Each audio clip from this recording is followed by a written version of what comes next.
Hello everyone, welcome to Judo Research Academy. This is the founder of Judo Research. Let's start the legal talk. We have put a poll today regarding your suggestion in which language we should make our video, the legal talk, because maximum videos available on this particular channel is in English language. So that's why we asked you, we needed your suggestion, and you have basically so far as you have replied what you have suggested that you are asking for English language. So definitely we're going to make it in English. But for all of you who haven't given their suggestion, please do suggest what do you want me to do, either in Hindi or either in English.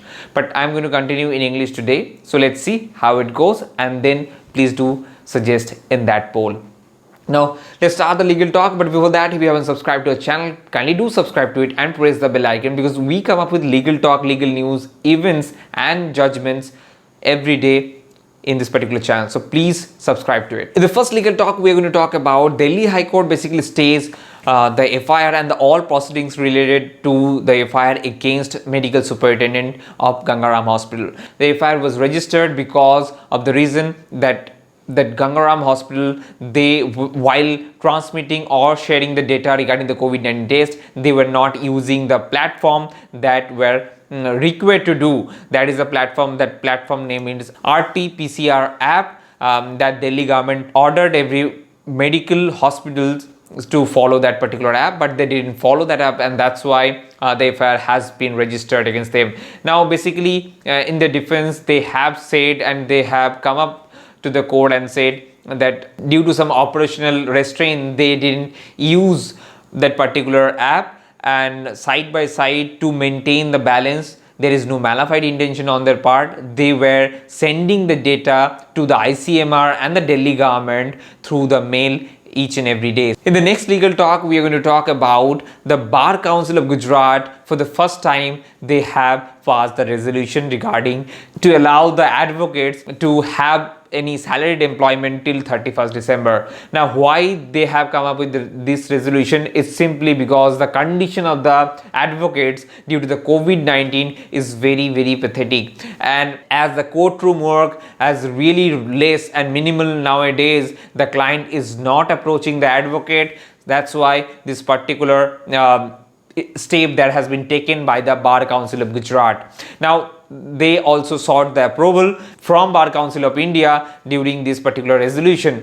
Now, rule number 47 to 52 of the Bar Council of India rules basically prohibits the advocate to get any kind of salaried job or employment while practicing. Now, it is totally going against the rule due to this exceptional situation that we are facing. Last legal talk, we have talked that Advocate Association of Bangalore, basically they are asking for different demands from the state government, like 50 crore special package, loans, health insurance, and all those things they are asking because the severe condition of the advocate. So let's see what Bar Council of India definitely going to suggest to Bar Council of Gujarat. In the next legal talk, we are going to talk about Delhi High Court issued notice to Enforcement Directorate regarding the Sivinder Singh's bail plea. Now, who is Sivinder Singh? Sivinder Singh is basically promoter of Religare Group, and he was charged for siphoning of the 2,000 crore money from the Religare investment company. Religare Finvest basically lodged an FIR against Sivinder Singh and Malvinder Singh, two brothers, regarding the siphoning of the money. Enforcement Directorate arrested the Sivinder Singh in December. Now, also few days back, Delhi government granted bail to one of the accused, that is Anil Saxena. He was a CFO of the Religare Group. Regarding this Religare Group money laundering case, we are going to update you in the coming weeks. In the next legal talk, we are going to talk about NLU Delhi incident.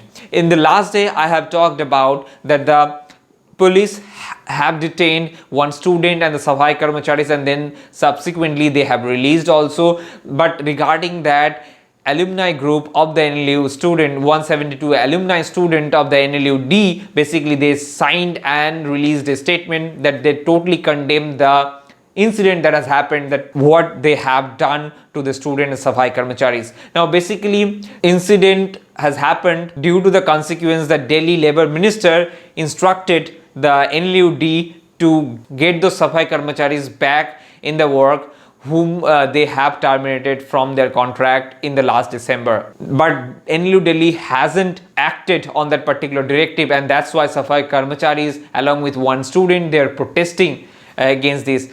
So let's see what they are going to tell and what they're going to do regarding this contractual Safai Karmacharis. We are going to update you regarding that. In the next legal talk, we are going to talk about that there were several petitions that have been filed after the COVID-19, that the moratorium extension that has been given to the public, the interest charge, if that is not waived, then the whole purpose of moratorium extension is totally defeated. Regarding that, now another petition has been filed by SCREDI. It is one of the Maharashtra Wing Association of Real Estate Developers.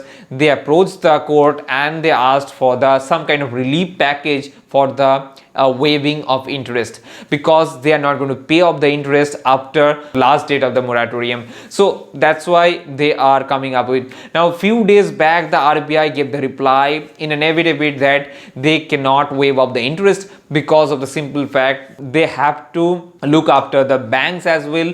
If they are going to waive off the interest, then the financial health of the bank are going to get hampered, the banks are going to get suffered. So that's why they are not going to waive off the interest. Supreme Court also issued notice to Center and RBI regarding this. RBI is definitely come up with a reply in the coming weeks.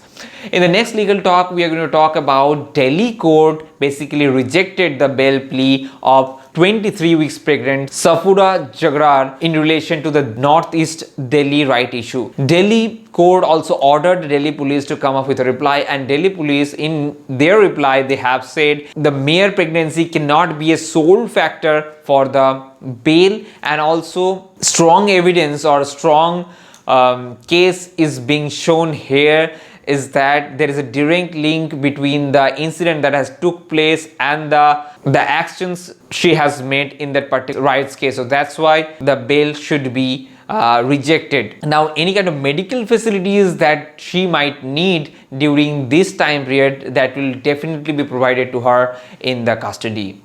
In the next legal talk, we are going to talk about Delhi High Court again extended the interim bail of the under trial prisoners for 45 days more. Now, basically, this decision has been taken to curb the COVID-19 spread among the under trial prisoners. Now, these are the legal talk that we have for today. If you like the video, give it a thumbs up and don't forget to subscribe our channel, because we come up with legal talk every day. Thank you. See you soon.